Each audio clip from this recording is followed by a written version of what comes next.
Bonjour bande konanga, ba maman, ba jeune fille bisuke bisika nso bozwami.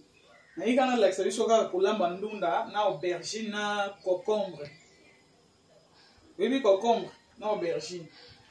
Botala ka mwa mukie ndenge ezala o matungulu ndembi na kati na kobwaka na kati.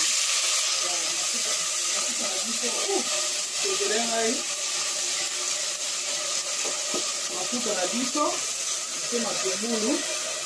Donc voilà,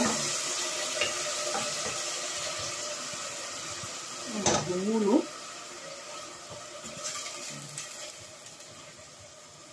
voilà, josala mwa muke ndunda bitekuteku eba ndenge nini okoki kozala.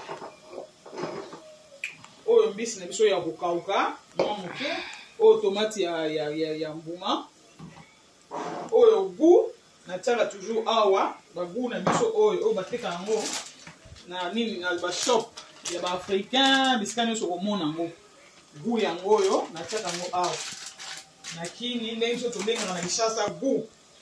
Donc awa yango bon, oyo aroma na biso oyo aubergine na concombre na kati déjà, oyo bicarbonate totia bicarbonate muke tozomona kaka ndenge makambo ezokodéroule toujours. Matungulu na biso ezokalingama mais eboti mwa mai parce que tala matungulu boyebi bien matungulu ezalaka mwa mai mingi. Sina kataki yango depuis kala mwa muke yango wana esali mwa ndenge wana. Donc eza kaka kobalola na kobalola pe ekalingama bien. Voilà.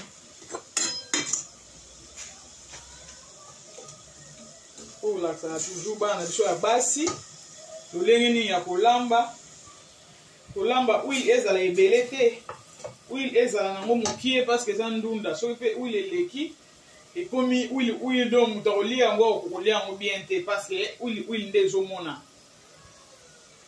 ozo comprendre. Voilà, faut otiaka kaka mokie pour que permettre kaka babiloko na tie ekalingama. Donc eloko